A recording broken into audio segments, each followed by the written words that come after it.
morning. This is the first episode of Coffee at Campfire. It's a pleasure. Are you excited? I couldn't be more excited.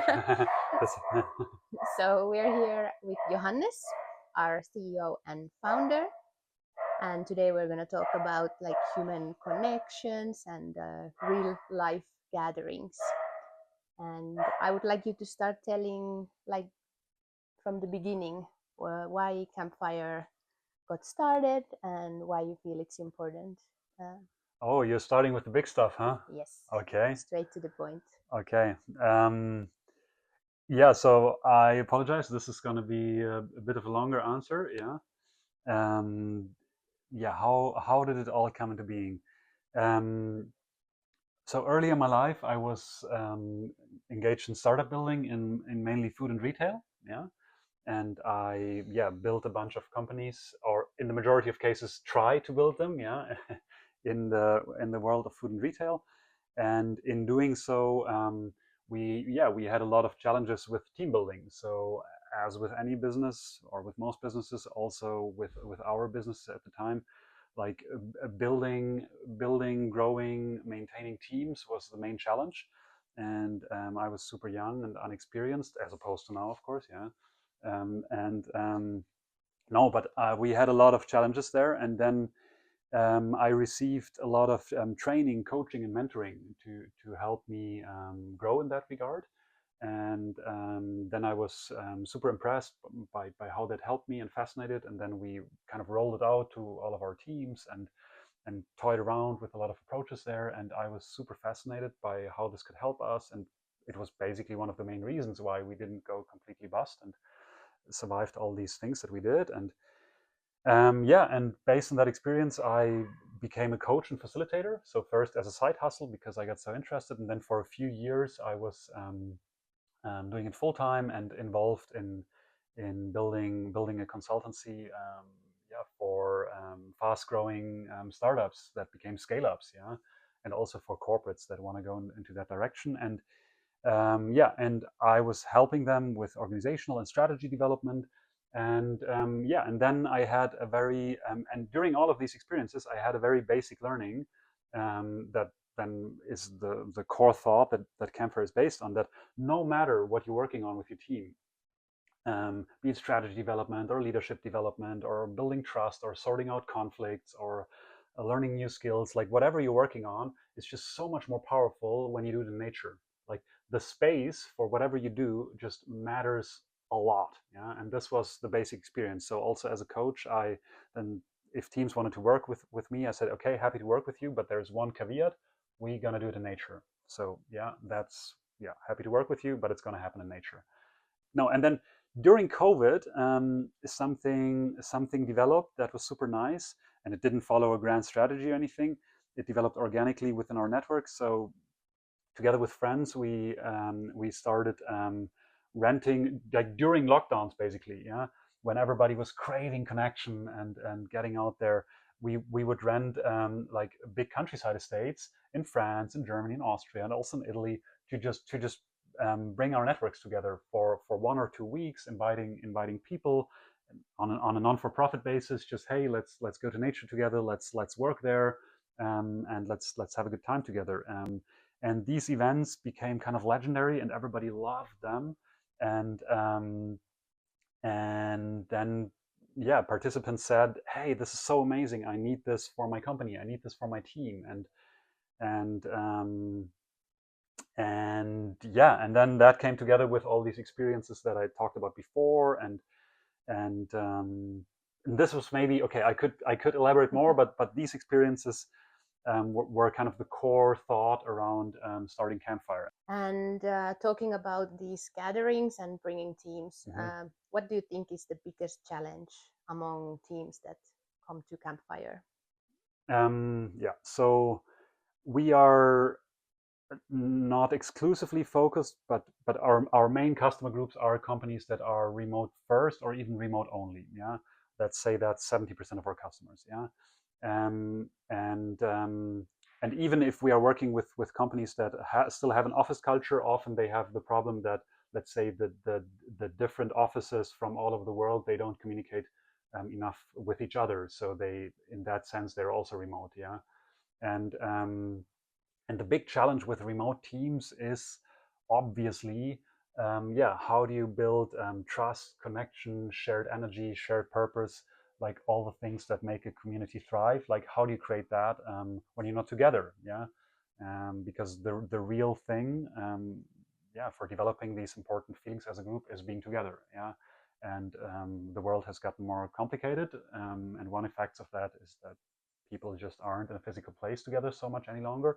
And how, yeah, do you help a group anyways create these important feelings? Yeah, and this is the challenge that all of these remote companies have. Yeah. What's kind of like the campfire method? Like when team comes to us, how do we get the transformation to like a solid team? Is there a campfire method? Is there a method? Yeah, okay. I mean, the method, of course, it's very tempting to say that there is this like complex, brilliant system, you know, that we as these unique specialists apply. However, I want to tell you like a dirty secret. Um, the method is available for everyone and it's completely free. Yeah, it's just take your people and go into nature and spend a couple of days in nature together. That's basically the method. Yeah, period, full stop, you know. Do you have a specific team that like mm, is best memory for you in like transformation after having a retreat? Like a specific company that came and afterwards you could really feel feel the difference. Yeah, maybe one example, it was this pretty conservative Swiss IT company. A few years ago, they booked with us, and I think their executive assistants or HR person, so she was a little bit ahead of everyone else in the company, and enjoyed it a lot of trust, I think, within the company. So being ahead of everyone else in terms of yeah, believing in bringing people together into nature, and also into alternative setups. So obviously we're not about like boring five-star conference hotels. We try to bring people into alternative places that, yeah, kind of put them into a different state of mind, because the environment is different, and so they can't just fall back into their normal patterns of behavior. So that's like thinking outside of the box by actually being in a different box, and so on and so on. Yeah, and she kind of understood these things, and then basically booked a retreat for these 60 people. Um, and then the management, a couple of weeks before the retreat, the management, like, I don't know why, maybe they are not super trustful anyways, but they came for a visit just to look at the place. Yeah, and it was, yeah, one of our favorite Italian places, the vacation village. It's this amazing, absurd, old village on top of a hill that has incredible magic to it. But for the standard business traveler, is like kind of, whoa, what's that? Yeah, and then these conservative Swiss IT managers, they came and took a walk of the place, and they just were so scared that they basically wanted to cancel the retreat. Yeah, they, even though it had been fully prepaid, they said this is not just going to do harm. I mean, people are not going to take us seriously, or we're a serious business, like organization, and we've got work to do, you know, and we've got a reputation to maintain, not only towards our clients but also towards our employees. We can't do this, and they.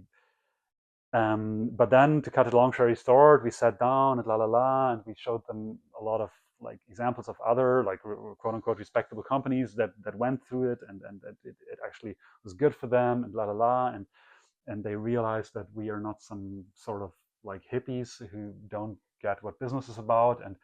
And then after a day, they then stayed for a night and had a meal, and then after a day they said, okay, let's take a leap of faith and let's do it. And then a couple of weeks later, they all came, and I think it was the best. And they told us it was the best experience ever, in the course of in the history of their company, in the history of building their culture. They said never had they felt such connection, such trust, such energy, such also joy and easiness, amongst each other, and it was a complete eye opener for them, and it made us super happy, because some companies that are coming to us, maybe they are already super conscious, let's say, in that regard, and we're just giving. Let's say you work with the Patagonia. We haven't worked with Patagonia yet, but let's say we work for them. It would be super nice, but probably in a way we would just give to them what they already have. Yeah, we would give to them more of what they already have, kind of confirm their beliefs, which is also nice. I wouldn't complain. But the real nice thing is if you actually, show something new to companies, and you add something to their culture that they weren't aware of before. And in this case, it happened. Yeah. And then we're coming towards the end. So last question, what you wish people understood more about human connections at in general level, not only retreats? Yeah, that human connection, to really go into a deeper state of connection, you need to embrace conflict. Yeah. So yeah, many people nowadays have social anxieties and are just not so used to being actually together. And okay, maybe some people have some friends or have a family or something, but mostly people have experience community to a much lesser degree than they did maybe 50, 100 years ago. And so when they do, they want to experience something pleasant, and they are much less prepared for actually going through the pain of relationships, and for embracing the fact that to get to a really solid, stable, deep relationship, be it in personal life or be it in professional life, you need to embrace the unpleasant stuff as well. And whenever something unpleasant pops up, people have a tendency to retreat, including myself, and even maybe frame it as, I don't know, something toxic, or something unbearable in one sense or the other, and they want to reduce their relationship to something very transactional, and frame the unpleasant stuff as something, yeah, very negative, toxic. No, but the real juice comes when you go through this negative stuff. You sort out your conflicts. You kind of escalate them in a controlled way. That's also the quality of a good leader, to really escalate conflicts, to view and then escalate conflicts in a good way. And that's then really when the magic happens. And this is the best retreats. They're not just like these nice, pleasant parties with some inspiring strategy presentations. No, it's actually when people have these deep conversations where shit gets real, Yeah. Yeah. All right. Thank you so much, Johannes, for Yeah. these insights. And next time we are talking to Elisa about experience design. If you find this video interesting, please share it or leave us a comment if you have something to comment about this topic. Yeah. Thanks, Laura. Thanks everyone who's listening. Yeah, if you have feedback, because this was our first, here in our storage room, full of merch. Yeah, and excited to hear feedback. Thank you. Ciao. Thanks, Laura. Ciao, ciao.